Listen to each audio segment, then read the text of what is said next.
लातूरच्या चाकूर तालुक्यातील टाकळगाव येथील रहिवासी सदाशिव सावंत यांनी गावातील अनेक नागरिकांना विविध शासकीय योजनांचा पूर्ण लाभ मिळालेला नसल्याचा गंभीर आरोप करत संबंधित प्रकरणाची निपक्ष चौकशी करण्याची मागणी केली आहे। याबाबत त्यांनी प्रशासनाकडे निवेदन देत म्हटले आहे की गावातील अनेक पात्र लाभार्थ्यांना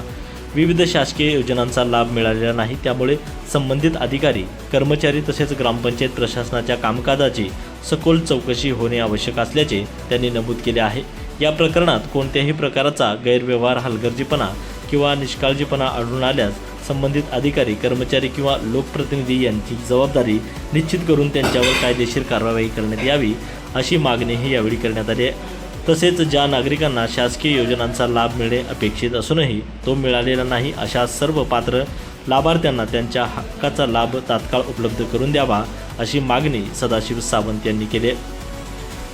दरम्यान या तक्रारीमुळे टाकळगावातील शासकीय योजनांच्या अंमलबजावणीबाबत प्रश्नचिन्ह निर्माण झाला असून प्रशासन याबाबत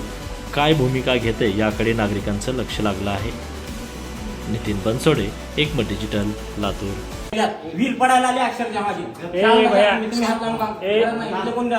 माझी वीर पडायला आली पाण्यामुळे, त्याला बांधायला आहे मी आता हळू बोलायचा विषय केला साहेब, हळू बोलायचा विषय केला ह्या शासनानं आणि या ग्रामपंचायतनं टाकूच्या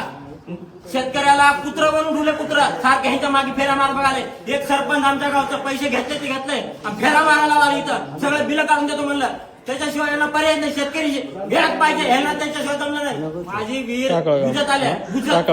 पाण्यामुळं त्याला बांधणार आधी अगोदरचे पैसे काढून दिले नाही तर आधी त्याच्याशिवाय पर्याय नाही, ह्याने का नाही म्हणजे सोमवारी अजून गावात मरतो इथं मेल्याशिवाय पर्याय नाही। तुमच्या मनानं आम्ही मरावत आहे का नाही,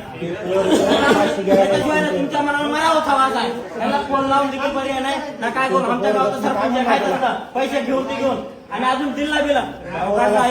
राग राग नाही। मुंडे मॅडम म्हणल्या 2 महिने सदाशिव सावंत आता मुलींमुळे माझी तुम्ही काही म्हणा, मी काढणार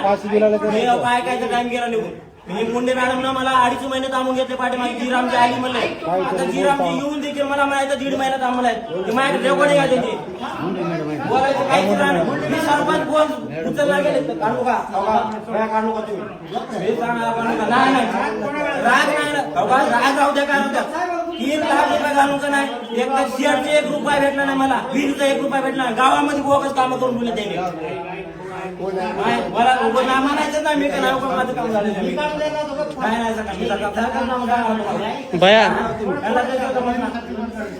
नाही, इतकी दिवस पुढे गेलो सरपंच काय केलं मग तर काय बोगस काम झालं, मग पैसे तर दोन पर्याय ठेवून नाही ह्याला त्यात पाहिजे की पैसे एवढे पैसे मारले, दुसऱ्याचे बिल येणे काढा नाही, काढ्या कसं बिल साहेबांना फोन लावाला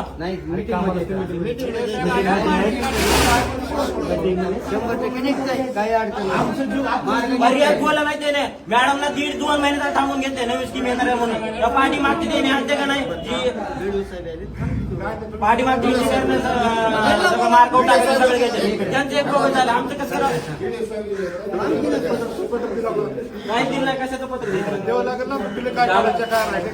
त्याने कामाच्या जिओ टाकिंग करायच्या मध्ये डबल 1 बार केली आहे, ती पाठी मागचे इंजिनियर होते बदली अधिकारी कुठे द्यायच्यामध्ये ती डबल द्या म्हणते, मग मी काय म्हणलं डबल करायचं, ते मॅडमला जिओ टाकिंग करायसाठी महिना झाला फोन लावा, 2 महिने झाला पाठीमागे लावले, त्याने म्हणले जून पर्यंत थांबा, ठीक आहे मॅडम, जून पर्यंत 2 महिने थांबलो, आता लावा लागला तर 3 दिवस झाला फेऱ्या मारला होता सरपंच पाटील आहे ना, हा अंत्येश्वर पाटील फोन उचलला गेला, स्विच ऑफ करून टाकलं, हा टाकलं होते आणि बोगसा विहिरी पाडून ठेवल्या तिथं आणि बिल उचलले त्याचे। वागलगाव साहेब बोलला तुम्हाला, वागलगाव साहेबाला बोला का